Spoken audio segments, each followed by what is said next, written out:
እንዴት ናቸው አድማጮቻችን? ይህ አባሬቦ ኦፊሻል የዩቲዩብ ቻናል ነው። ስለምታደምጡ እናመሰግናለን።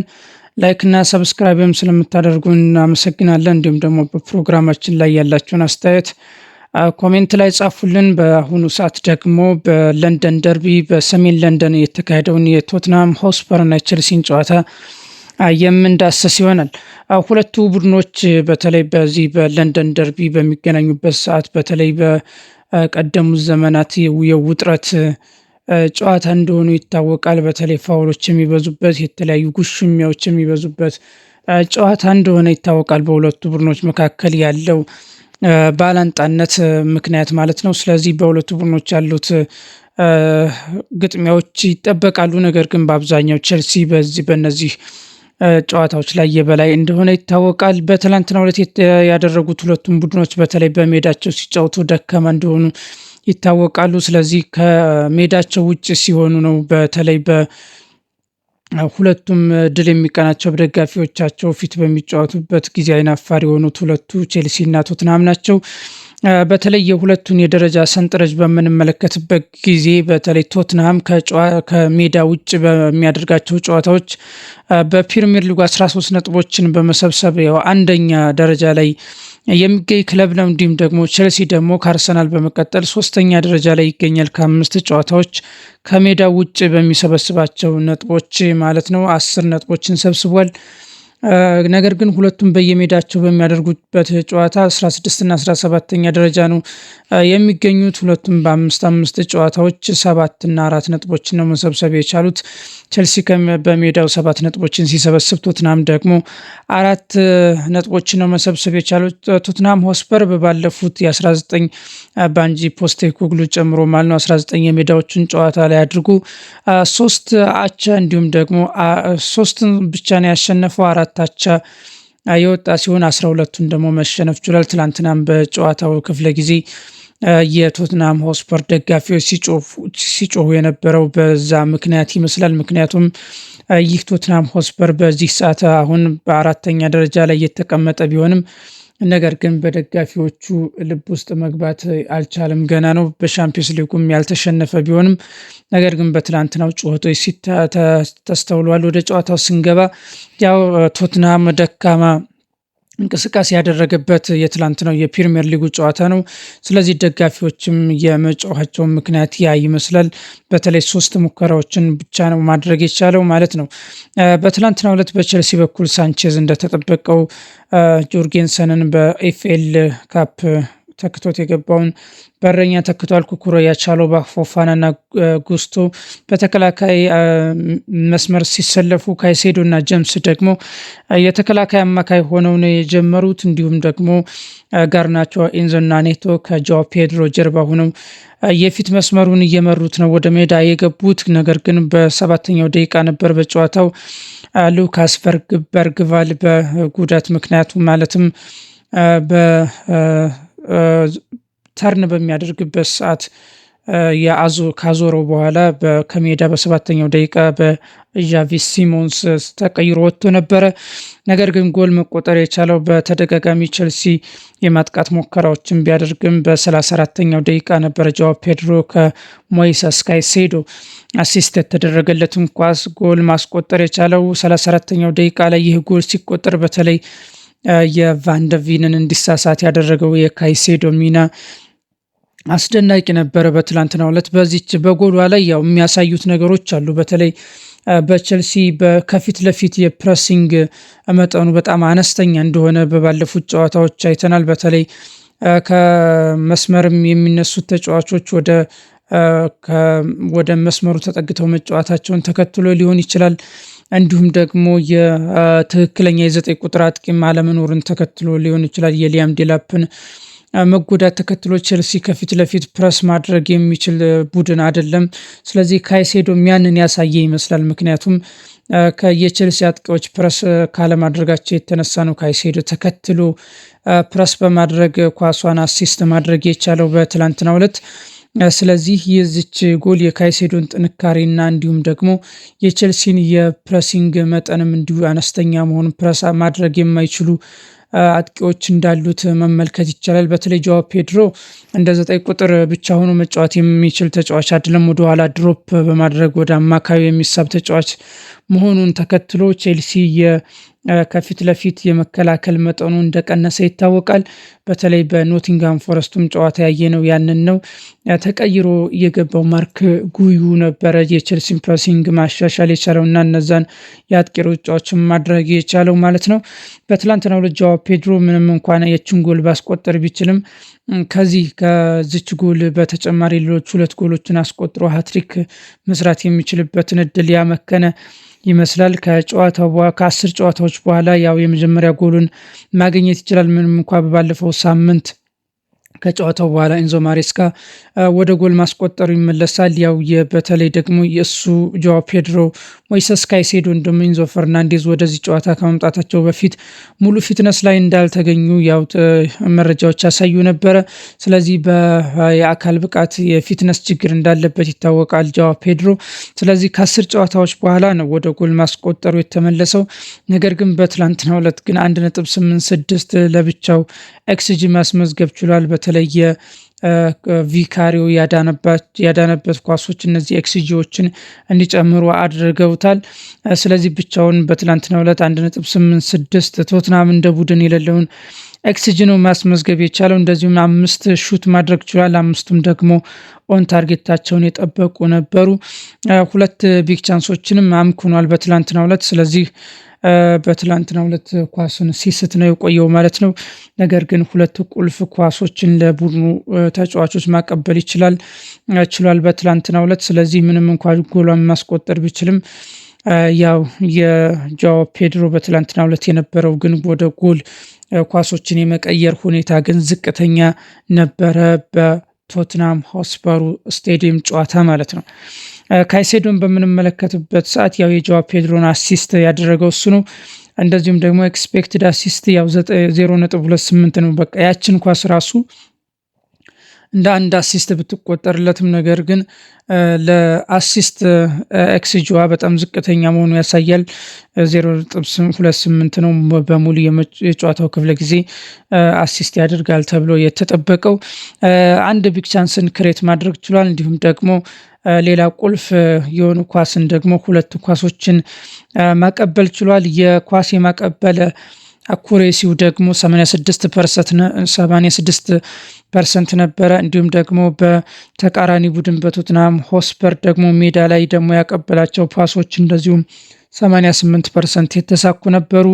2 ታክሎችን ወርዶ ሁለቱንም ሰክሰስፉል ነበር ወይንም ደግሞ ማሸነፍ ችሏል። 5ም ደግሞ ኳስን ማቋረጥ 5 ጊዜ ኳስን ማቋረጥ የቻለበትን ሁኔታ ማስመዝገብ ችሏል። ደግሞ 1 ክሊራንስም ማድረግ ችሏል። ካይሴዶ በትላንትናው ዕለት ግራውንድ ዱዌሎችን ደግሞ ከ6 ግራውንድ ዱዌሎች 4ቱን ማሸነፍ ችሏል። በቼልሲና በቶትናም በኩል የነበሩትን ቁጥሮች ስንመለከት በፖሴሽን 48-52 ነው ቼልሲ ብልጫ ነበረው።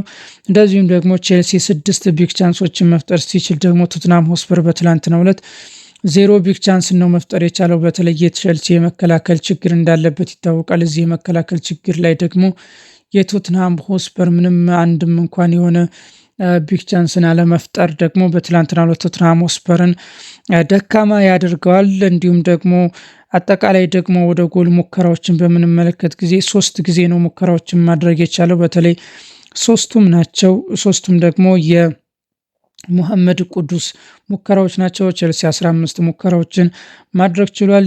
ኢላማውን የጠበቀ ኳስ ደግሞ ሮበርት ሳንቼዝ ያዳነበት የሙሐመድ ቅዱስ ኳስ ነው። ቼልሲ 9 ጊዜ ኦን ታርጌት ማድረግ ችሏል። ኤክስጂዎችን ስንመለከት ደግሞ ትላንትና ቶትናም ሆስፐር 1 ኦክሲጅን ማስመዝገብ ሳይችል 0.05 ኤክስጂ ነበረው። ቼልሲ ደግሞ 3.68 ኤክስጂ ነበረው በትላንትናው ዕለት። ስለዚህ ቢያንስ ወደ 4 ጎሎችን አስቆጥሮ ማሸነፍ የሚገባው ጨዋታ ነበር በትላንትናው ዕለት ማለት ነው። በዱዌሎች ስንመለከት ደግሞ 52% ዱዌሎችን ቶትናም ሆስፐር ነው ሙሉ ዱዌሎችን ማሸነፍ የቻለው። ዲስፖሰስ ደግሞ ያው የፖሴሽንን ያጡበት ሁኔታ 11-11 ሁለቱም ቡድኖች ያጡ ሲሆን ደግሞ በግራንድ ዱዌሎች ደግሞ 54% ቶትንሃም ሆትስፐር ሲያሸንፍ በኤሪያል ዱዌሎች ደግሞ መልሶ ቼልሲ 54% ማሸነፍ ችሏል በትላንትናው ዕለት ማለት ነው።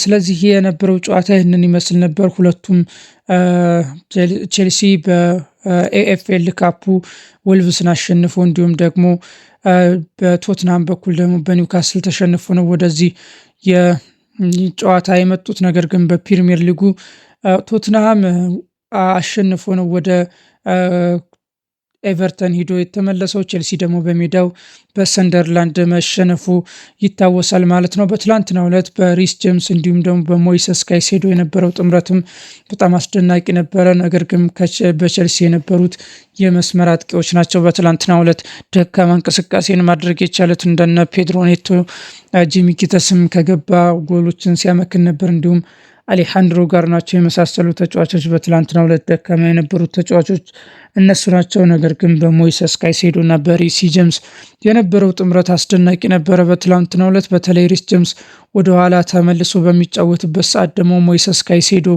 እያንዳንዷን የሜዳ ሳር ለመርገጥ ጥረት ያደርግ ነበር። ወደ ውጭ ወደ ላይኛው የሜዳ ክፍል እየወጣም የቶተንሃም ሆትስፐር ተጫዋቾችን ፕረስ ያደርግ ነበር። ወደ መስመር እየወጣም እንዲሁ ደግሞ ማርኮ ኩኩረያን ያግዝ ነበረ። በተለይ በትላንትናው ዕለት የተዋጣለት ነው። እንዳቀደሙት ጊዜያት ሞይሰስ ካይሴዶ በጣም አስደናቂ ተጫዋች ነበረ። ያውም በሙሉ ፊትነስ አይደለም እየተባለ በነበረበት ጊዜ ነው እነዚህን ቁጥሮች እያስመዘገበ የሚገኘው ሞይሰስ ካይሴዶ። በትላንትናው ዕለት የነበረውም የትሬቮ ቻሎቫ እና ዌስሊ ፎፋና የማል ተከላካይ ጥምረትም አስደናቂ ነበረ። በትላንትናው ዕለት ተሳክቶላቸዋል። በፎፋናም ጥሩ ጊዜን ማሳለፍ ችሏል በትላንትናው ዕለት ማለት ነው። በተለይ በዳኝነቱ በኩል ደግሞ እንዲሁ በሪስ ጄምስ ላይ ጥፋትን የሰራው ቤንታንኩር በቀይ መውጣት ነበረበት የሚሉ ሁኔታዎች ነበሩ። ነገር ግን አንዳንድ ተንታኞች ደግሞ ጨዋታው ደርቢ ከመሆኑ የተነሳ ያው ለቀይ ካርዱን መስጠቱ ጨዋታውን ይበልጥ ከዳኛው እጅ ውጭ እንዳይወጣ የተደረገ ጥረት ይመስላል ብለዋል። ነገር ግን በሪስ ጄምስ ላይ የሰራው ጥፋት ግን ለቀይ ካርድ ሊዳርገው የሚችል ነበረ በቤንታንኩር በኩል ማለት ነው። በተለይ በፕሪሚየር ሊጉ አንደኛ ድሪብል ላይ የሆነው መሐመድ ቅዱስ በትላንትናው ዕለት በማርክ ኩኩረያ የበላይነት ተወስዶበታል። ስለዚህ በዚህም ይመስላል ደግሞ ቶትንሃም ሆትስፐሮች ጥሩ እድሎችን መፍጠር ያልቻሉት። ማርክ ኩኩረያ በትላንትናው ዕለት መሐመድ ቅዱስን በትክክል ተቆጣጥሮት ነበር። እንደ ባለፉት ጨዋታዎች ማርክ ኩኩረያ ወደ መሀል እየገባ ኢንቨርት የሚያደርግ እንዲሁም ደግሞ እንደ የኤንዞ ማሬስካ ቼት ኮድ እንደሆነ ይታወሳል። የቦክስ ውስጥም በተቃራኒ ቡድን ቦክስ ውስጥም እየገባ ቡድኑን ያግዝ ነበር። ነገር ግን በትላንትናው ዕለት የፕሪሚየር ሊጉ ምርጡ ድሪብለር በፊት ለፊቱ መኖሩን ተከትሎ እነዛን ነገሮች ማድረግ ባይችልም ነገር ግን በመከላከሉ ሁኔታ ግን በጣም አስደናቂ ነበረ በትላንትናው ዕለት ማለት ነው። ሮበርት ሳንቼዝም የመሐመድ ቅዱስን ኳስ ሴቭ በማድረግ ያው በክሊንሽት ወጥቷል ማለት ነው። በትላንትናው ዕለት የቼልሲና የቶትንሃም ጨዋታ ይህን ይመስል ነበር። ያው በጨዋታው ላይ የቶትንሃም ሆትስፐር ደጋፊዎች ተጫዋቾቻቸው ላይ ተቃውሞ ማንሳታቸው ተመልክተናል።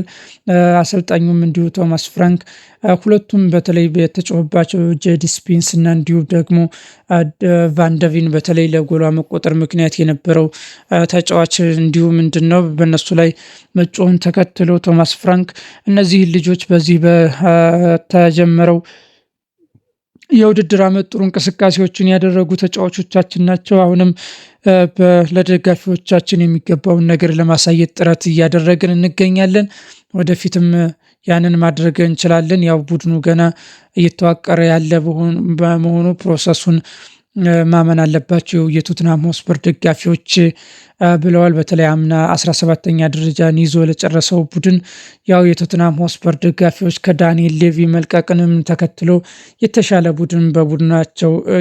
ቡድን እንዲኖራቸው ይጠብቃሉ። ስለዚህ በጨዋታው ላይም በተለይ ደካማ እንቅስቃሴ ማድረግ በቻሉት ተጫዋቾቻቸው ላይ ተቃውሞ ማንሳታቸውን ሰምተናል። በትላንትናው ዕለት ኢንዞ ማሬስካ ከጨዋታው በኋላ ስለ ሞይሰስ ካይሴዶ ሲናገሩ እኔ ካገኟቸው ወይም ካየኋቸው የተከላካይ አማካዮች በተለይ ምርጦቹ ሞይሰስ ካይሴዶ እና ሮድሪ ናቸው ብሏል። በጨዋታው ላይ የነበረው የሞይሰስ ካይሴዶ እንቅስቃሴም አስደናቂ ነበረ። በጨዋታውም ላይ የጨዋታው ኮከብ ሆኖ የወጣው ራሱ ሞይሰስ ካይሴዶ ነው። ቼልሲ በቀጣይ በሻምፒዮንስ ሊግ ከቃራባግ ጋር ከሜዳ ውጭ ይጫወታል። እንዲሁም ደግሞ ወደ ስታንፎርድ ብሪጅ መለስና እንዲሁ በደካማ የሆነውን ወልቭስ እንደዚሁ በዚሁ ሳምንትም ተሸንፏል። በመጨረሻ በወራጅ ቀጠና ላይ የሚገኘውን ወልቭስን የሚገጥም ይሆናል። ቶትናም ሆስፐር ደግሞ አሁንም ተከታታይ ጨዋታዎችን በሜዳው ላይ የሚቆይ ሲሆን በሻምፒዮንስ ሊጉ ደግሞ ኮፐንሃቨንን የሚገጥም ይሆናል። እንዲሁ ደግሞ በፕሪሚየር ሊጉ በቀጣይ በቶትናም ሆስፐር ስቴዲየም እየተሻሻለ የመጣውን የሩበን አሞሪም ማንቸስተር ዩናይትድ የሚገጥም ይሆናል። ሁለቱ ቡድኖች የደረጃ ሰንጠረጃቸውን በምንመለከትበት ሁኔታ ያው ቶትናም ሆስፐር ነው 4ኛ ደረጃ ላይ የሚገኘው 17 ነጥቦችን ሰብስቧል። እንዲሁም ቼልሲ ደግሞ 5ኛ ደረጃ ላይ ይገኛል በተመሳሳይ 17 ነጥብ።